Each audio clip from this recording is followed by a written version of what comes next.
God is opening doors. It's a profound declaration, a statement that resounds with both promise and purpose. When we speak of doors, we are speaking of opportunities, those moments in life that come to us unexpectedly, that feel as though they were placed there for us to walk through.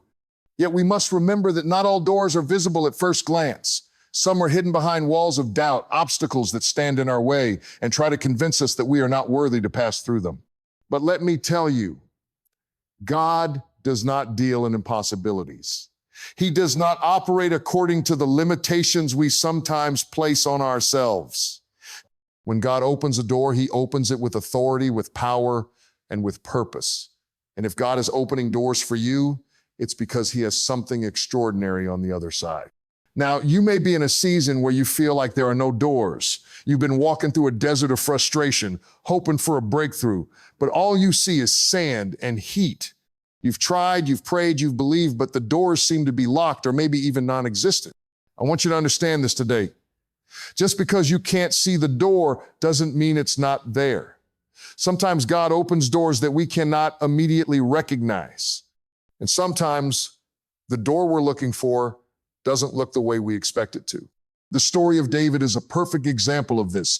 David was anointed king, but he spent years running, hiding, being chased by those who wanted to destroy him. He was out in the wilderness, tending sheep, living a life that didn't seem to match the grand destiny that had been spoken over him. But during that time, God was preparing him. The door to his kingship didn't appear immediately. In fact, it was not until much later that he stepped into the fullness of what God had prepared for him. But when the door opened, it was because God had already done the work inside of David. God had already shaped his heart, his character, his resolve. He'd already taught David to trust, to persevere, and to lead. The door that opened for David was not just a physical opportunity. It was a door that opened when his heart was ready to handle the weight of the crown. And I believe that some of you right now are in a season where God is doing the work within you. You may not see the door yet, but it's coming. You may not feel it in your spirit just yet, but I need you to know that God is preparing you for what's ahead. You see, it's not just about walking through a door. It's about being ready for what lies behind that door. So many times we become impatient. We want things now. We want to see the breakthrough today. But God's timing is perfect. And there are moments when we need to pause and allow him to do the inner work that prepares us for what he is about to release. Doors may not open as quickly as we expect, but when they do, they will usher us into the fullness of our destiny. Maybe you've been knocking on doors that just won't open. Perhaps you've faced rejection, opposition, or obstacles that have left you feeling discouraged. Let me remind you that God has the key to every door. There is no door that he cannot open, no gate that he cannot unlock. If God has promised you something, it will come to pass. It may not come in the way you thought. It may not come in the time you expected, but it will come. In fact, some of you may have even experienced a door being closed in your face. You thought it was the right opportunity, but somehow it didn't work out. Let me encourage you today sometimes. The closed door is the blessing. You see, there are some doors that if God allowed us to walk through them, they would not lead to the future he has planned for us. There are some doors that look good on the outside, but on the inside, they are traps, distractions, and detours from God's best. When a door closes, it is not a rejection, it is redirection. God has a plan for you that is greater than you can imagine, and he knows the doors you need to walk through in order to reach it. Trust his wisdom, trust his timing, and trust that he is working behind the scenes to open the right doors for you. Even when you can't see it, he is at work. Now, when God opens a door, it's not just about you. It's not just about your success, your promotion, or your achievement. No, when God opens a door, it's about his kingdom being advanced. It's about his glory being revealed. It's about his purpose being fulfilled in the earth. And you, my friend, are a part of that purpose. You are an instrument in his hand, and when you walk through the doors he opens for you, you are not just walking into your own victory, you are walking into his divine plan for this world. There's something powerful about understanding that your breakthrough is not just for you, it's for those around you. When God opens doors for you, it has a ripple effect. Your promotion becomes someone else's opportunity. Your victory becomes someone else's hope. Your breakthrough becomes someone else's miracle. God is opening doors not just for your own success, but so that you can be a blessing to others. Now, let's talk about how we respond when God opens those doors. There's a moment of vision, isn't there? We stand at the threshold looking at the door before us. We can choose to step through, or we can choose to remain outside. And the truth is, sometimes stepping through that door requires faith. It requires courage. It requires us to step out of our comfort zones and into the unknown. When God opens a door, He is inviting you to take a step. He is inviting you to trust Him even when you don't have all the answers. He is inviting you to walk in His promises even when the road ahead seems uncertain. There's a temptation to stay where we are, to hold on to what's familiar. But let me tell you, faith does not grow in the comfort zone. It grows when we step through the door, trusting that God has already gone before us and He will lead us every step of the way. I know that stepping through an open door can be intimidating.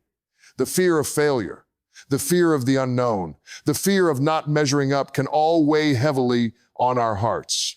But I want to remind you of something today. God is with you. He is the one who opens the door, and He is the one who will sustain you as you walk through it. You don't have to be afraid, because the God who opens the door is the same God who will provide for you, strengthen you, and guide you. We've talked about doors, but there's something else we need to understand about God's opening doors. Sometimes God opens doors that we don't even recognize as doors. Sometimes God opens doors in the form of people, in the form of circumstances, in the form of challenges. Sometimes the door that leads to our breakthrough is hidden behind a trial, behind a difficulty, or even behind a season of struggle. Think about it. Joseph was thrown into a pit, sold into slavery, and wrongfully imprisoned. But those very things, those painful experiences, were the doors that God used to position him for greatness. He didn't see it in the moment, but looking back, he could see how God had been opening doors the whole time. God used every trial, every disappointment, every setback to prepare Joseph for the door of promotion that would eventually lead him to Pharaoh's palace. So if you find yourself in a place where things aren't going the way you plan, remember this: God is still opening doors. The door may not look the way you imagined it, but it's still there. And if you trust Him, if you continue to follow Him, you will eventually walk through that door into a future that is greater than anything you could have planned for yourself.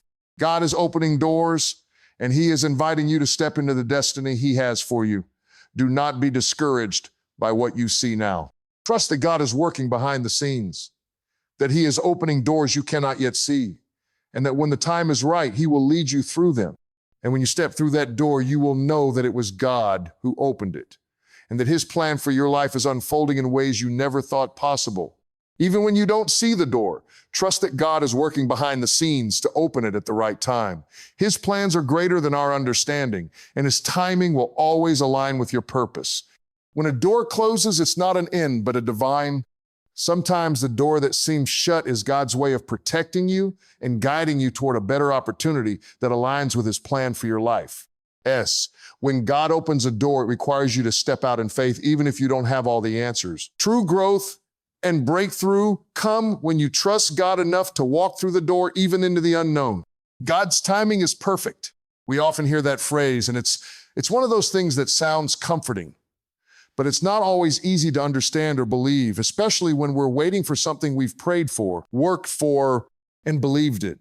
We live in a world that operates on time. Everything has a schedule. We wake up at certain times, go to work at certain hours, and plan our days around clocked appointments. Time seems like a fixed, rigid thing, yet when we talk about God's timing, it's an entirely different concept. It doesn't operate by the same laws or measurements that govern our everyday lives. God's timing is not constrained by the ticking of a clock or the calendar turning over days, weeks, and months. It transcends the limitations of our human understanding and taps into something much grander: eternal purpose, divine orchestration, and a plan far beyond what we can see. It's difficult to grasp sometimes because we are creatures of impatience. We want things now. When we ask for something, we expect an immediate response. We've been taught that time waits for no one, and as a result, we find ourselves wrestling with the tension of waiting. Waiting for answers, waiting for the right job, waiting for a healing, waiting for financial breakthrough, waiting for a relationship to be restored. In these moments of waiting, it's easy to feel forgotten or overlooked. But let me remind you that just because you are waiting doesn't mean God is not working. In fact, God is always working, even when we cannot see it. His plans are always in motion, orchestrating the right timing for everything in our lives. Think about the story of Abraham. God promised him that he would be the father of many nations, but years passed without any sign of fulfillment. Abraham and Sarah were both aging, and it seemed impossible that they could have children. The promise seemed delayed. In fact, it seemed impossible. But God was working behind the scenes, preparing everything for the perfect moment. God was not slow. He was not unaware of their situation. No, he was waiting for the right time to bring about the miracle. When the time came, when everything aligned according to God's perfect plan, Isaac was born, and through Isaac, the nations were birthed, just as God had promised. This is how God's timing works. His timing is not our timing. His understanding of what is best for us far exceeds our own. We see a glimpse of the picture, but he sees the whole masterpiece. He knows what you need and when you need it. His timing is based on perfect knowledge of the future, the circumstances, and the hearts involved. We may not understand why things aren't happening when we want them to, but that doesn't mean God is not at work. It's important to remember that God's delays are not denials. There's a difference between something being delayed and something being denied. When God tells us not yet, it's because he knows the timing is not right for us or for the situation. A delayed blessing does not mean God is withholding it from us. It simply means that the season for it has not yet arrived. Imagine if Abraham had tried to force the issue and took matters into his own hands, as he did when he had Ishmael. Although God still blessed Ishmael, the promise of Isaac was the true fulfillment of God's plan. His own timing would have worked against God's perfect plan. God's timing requires us to trust that he knows what he's doing, even when it doesn't make sense in the moment. There's a process to everything in life. God allows us to grow in the waiting. He allows us to develop patience, faith, and endurance. Waiting on God is not a passive activity. It's an active trust in his sovereignty. It's saying, even though I don't understand the delay, I trust that you have something better in store for me. The Apostle Paul speaks about this in Romans 8:28 when he writes, "And we know that in all things, God works for the good of those who love him, who have been called according to his purpose." This means that everything, every season, every delay, every closed door, God is using it to bring about something good for those who are called according to his purpose. Sometimes the delay is necessary for the work that God is doing in our lives. We may feel like we are standing still, like nothing is happening, but behind the scenes, God is positioning us, refining us, and preparing us for what he is about to release. If God opened the door too soon, we wouldn't be ready for it. If he answered our prayers too quickly, we might not have the character or maturity to handle the blessing. Often, we want the blessing or the breakthrough, but God knows that it's not just about timing in relation to use. It's about the timing of the people and circumstances that must align to make that breakthrough even greater. Maybe you're waiting for the right relationship, the right job, or the right ministry opportunity. Know that God is also working in the hearts of the people who will be part of your destiny. When the time is right, he will bring the right people into your life to help you fulfill his plan. Trust that God is not just working on your behalf, but on the behalf of everyone involved in your story. The truth is, God's timing is never late. We may feel like we're running out of time or that God is taking too long, but we have to remember that God's timing is not based on our understanding of time. He is not bound by the clock. His timing is perfect because he is a perfect God, and his plans are always for our good. When we trust in his timing, we find peace, we find rest, and we find fulfillment in knowing that we don't have to make things happen on our own. We can rest in the assurance that God is in control, and he will open the doors, bring the blessings, and fulfill the promises he's made when the time is right. So if you find yourself waiting for something right now, don't be discouraged. Don't lose heart. Trust in God's timing. He is never early and he is never late. He is always right on time. And when he opens that door, you'll know it's because he has perfectly aligned everything to fulfill his purpose in your life. Closed doors are not rejections. They are redirections. It's easy to think that when a door shuts in our face, we've been turned away, that somehow we've been rejected or overlooked. We live in a world where success is often measured by how many doors open to us, how many opportunities we can access, and how many paths seem to be paved for our progress. But what if I told you that a closed door might be one of the most powerful, grace-filled moments of your life? What if I told you that the doors you perceive as closed are actually guiding you to something better, something more aligned with the purpose God has for you? When we encounter closed doors, we feel disappointment, frustration, and confusion. We see the rejection, the dead end, the missed chance. It's hard to understand that a closed door could have any purpose beyond keeping us from what we desire. But we need to shift our perspective on what a closed door really means. Instead of seeing it as a final no, what if we saw it as a signpost pointing us to something else, something greater? There are countless examples in the Bible where God closed doors for his people, not to shut them out, but to redirect them towards something more aligned with his ultimate plan. Take the story of Paul in Acts 16. Paul had a vision of spreading the gospel, and he was eager to take it to certain regions. But we read that the Spirit of Jesus would not allow them to go into the areas they planned to enter. They were blocked, but they didn't give up. They didn't stop. And what followed was God's redirection. Paul received a vision of a man in Macedonia asking for help, leading him to change course and head toward a new mission field. What seemed like a door that was firmly shut in his face was actually God guiding him to a new opportunity, a new mission that would have an even greater impact. In life, we all face closed doors. We all encounter moments where our plans, our hopes, and our efforts seem to hit a wall. It's easy to assume that we've been rejected, that our dreams are unattainable, that we are unworthy. But I want to encourage you today to change your mindset. When a door closes, it's not always a rejection. It could be a divine redirection. God sees the bigger picture. He knows the path that will lead you to your purpose, and he knows when to close a door to protect you from something that might not be in your best interest. When a door closes, we may not understand why it had to happen. We may not see what lies ahead or why the plan we had in mind didn't work out. But that's where faith comes in. Faith is trusting that God is in control, even when we can't see the full plan. Faith is believing that a closed door is not the end, but an opportunity for God to show us a better way. Trusting in God's redirection requires us to let go of our own expectations and allow him to lead us in a way that might not look like what we had imagined. Consider the story of Joseph.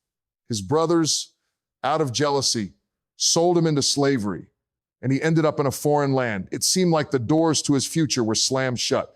His dreams of leadership, of greatness seemed impossible, but what appeared to be a rejection was actually part of God's greater plan for Joseph. Every closed door, every rejection, every betrayal was part of God's process of shaping him, of preparing him for the leadership role he would eventually take on in Egypt. It wasn't just about the doors that opened for Joseph. It was about the doors that were closed to him in his journey. If any of those doors had opened prematurely, if he had reached his position of power too quickly, he might not have had the character, the wisdom, or the understanding to fulfill his destiny. In our own lives, we have to trust that when God closes a door, it is not because he is punishing us or saying no to our desires. He is redirecting us. A closed door may prevent us from walking into something that would have distracted us from our true calling, or it may be keeping us from a relationship, a job, or an opportunity that would have ultimately harmed us. God knows what is best for us, and sometimes that means preventing us from walking through doors that would lead us down the wrong path. The closed door is an act of grace, a protective measure, and a tool for divine redirection. Think about the relationship that didn't work out, the job that fell through, the opportunity that slipped away. In the moment, we may have felt crushed, discouraged, and confused. But looking back, we see that those closed doors were actually God's way of guiding us towards something better. If that job had worked out, maybe we wouldn't have taken the leap to pursue our true calling. If that relationship had continued, maybe it would have held us back from growing into the person God intended for us to be. The closed doors weren't denials. They were God's way of protecting us and guiding us toward the next step in our journey. We also have to remember that sometimes the closed door isn't just a change in direction, it's an invitation to trust God even more. The moment when we face a closed door is a moment where we are given the opportunity to deepen our faith. Instead of seeing it as a defeat, we can see it as a chance to grow in our reliance on God. When we don't know what's next, when we don't have the answers, we are forced to lean into His strength, His wisdom, and His plan. Trusting God through closed doors is a test of our faith. And it's in those moments that we often grow the most. Furthermore, closed doors also serve as a reminder that we don't have to strive for everything. In a world where we are taught to push, to hustle, to force doors open, we can often miss the beauty of God's gentle redirection. Sometimes the most powerful thing we can do is trust God and let go of the need to control our own destiny. There's peace in knowing that we don't have to make everything happen on our own. When we come up against a closed door, it's okay to stop, pray, and ask God to show us the way forward. God is faithful to lead us, even when the path doesn't look clear. When God closes a door, it's not to punish us, it's to protect us and to lead us to something greater. We may not see what lies ahead or why the plan we had in mind didn't work out, but that's where faith comes in. Faith is trusting that God is in control, even when we can't see the full plan. Faith is believing that a closed door is not the end, but an opportunity for God to show us a better way.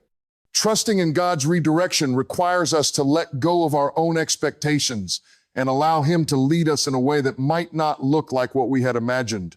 Consider the story of Joseph. His brothers, out of jealousy, sold him into slavery, and he ended up in a foreign land. It seemed like the doors to his future were slammed shut. His dreams of leadership, of greatness, seemed impossible. But what appeared to be a rejection was actually part of God's greater plan for Joseph. Every closed door, every rejection, every betrayal was part of God's process of shaping him, of preparing him for the leadership role he would eventually take on in Egypt. It wasn't just about the doors that opened for Joseph, it was about the doors that were closed to him in his journey. If any of those doors had opened prematurely, if he had reached this position of power too quickly, he might not have had the character, the wisdom, or the understanding to fulfill his destiny. In our own lives, we have to trust that when God closes a door, it is not because He is punishing us or saying no to our desires. He is redirecting us. A closed door may prevent us from walking into something that would have distracted us from our true calling, or maybe keeping us from a relationship, a job, or an opportunity that would have ultimately harmed us. God knows what is best for us. And sometimes that means preventing us from walking through doors that would lead us down the wrong path. The closed door is an act of grace, a protective measure, and a tool for divine redirection. Think about the relationship that didn't work out, the job that fell through, the opportunity that slipped away. In the moment, we may have felt crushed, discouraged, and confused. But looking back, we see that those closed doors were actually God's way of guiding us towards something better. If that job had worked out, maybe we wouldn't have taken the leap to pursue our true calling. If that relationship had continued, maybe it would have held us back from growing into the person God intended for us to be. The closed doors weren't denials. They were God's way of protecting us and guiding us toward the next step in our journey. We also have to remember that sometimes the closed door isn't just a change in direction, it's an invitation to trust God even more. The moment when we face a closed door is a moment where we are given the opportunity to deepen our faith. Instead of seeing it as a defeat, we can see it as a chance to grow in our reliance on God. When we don't know what's next, when we don't have the answers, we are forced to lean into His strength, His wisdom, and His plan. Trusting God through closed doors is a test of our faith, and it's in those moments that we often grow the most. Furthermore, closed doors also serve as a reminder that we don't have to strive for everything. In a world where we are taught to push, to hustle, to force doors open, we can often miss the beauty of God's gentle redirection. Sometimes the most powerful thing we can do is trust God and let go of the need to control our own destiny. There's peace in knowing that we don't have to make everything happen on our own. When we come up against a closed door, it's okay to stop, pray, and ask God to show us the way forward. God is faithful to lead us even when the path doesn't look clear. When God closes a door, it's not to punish us, it's to protect us and to lead us to something greater. Letting go of the familiar and walking into a place where we are not in control. Whether it's a new job, a new relationship, a new ministry, or a new phase of life, Stepping through that door means leaving behind what we know and embracing something unknown. It can be uncomfortable. It can be scary. But growth never happens in comfort zones. Courage is the ability to embrace the unknown, to step into uncertainty with the assurance that God is the one opening the door and that He will guide us through it. There are moments when stepping through will require you to let go of things that have been holding you back. Sometimes we hold on to past disappointments, past failures, or past hurts. And those things become like chains that keep us from moving forward. Stepping through requires the courage to release those chains, to forgive, to heal, and to move on. There may be things in your life that you need to let go of in order to walk through the door God is opening for you.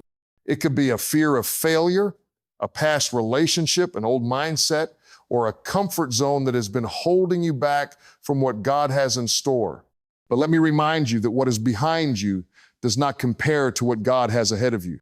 The door you are stepping through may require you to leave something behind, but it will lead you to a place of growth, purpose, and fulfillment. The fear of failure often holds us back from stepping through. We are afraid that if we fail, it will be the end, that we will have wasted our time and energy. But failure is not final. Failure is a part of the process. In fact, sometimes failure is the best teacher. It's through our failures that we learn resilience, perseverance, and humility. Stepping through the door requires us to accept that failure might happen, but it's not the end of the story. Even if we stumble, God will pick us up. Even if we fall, He will guide us in the right direction. The key is not to avoid failure at all costs, but to keep moving forward despite it. Trust that God's grace is sufficient for every step, and His power is made perfect in our weakness. Courage also means being willing to face the unknown without having all the answers. We want to know every detail, every step, every outcome before we move forward. But faith doesn't always work that way. Sometimes God asks us to step through a door without showing us what lies beyond it. He asks us to trust Him in the uncertainty, to follow Him even when we don't know where He's leading. The Bible tells us that God orders our steps, but He doesn't always reveal the entire path at once. Sometimes the first step is all we can see, and that's enough. Stepping through the door requires us to trust that God will provide the rest of the details as we move forward. Stepping through requires faith because it's about trusting that God has a purpose for us, even when we don't understand everything. It requires courage because it demands us to act in spite of our fears. Both faith and courage are muscles that grow stronger as we use them. The more we trust God and the more we step forward, the more we experience His faithfulness and the more our courage to face the unknown grows. There is a deeper level of peace that comes when we walk through doors with faith and courage, knowing that God is guiding us, that His plan is good, and that He is with us every step of the way. When we step through, we don't walk alone,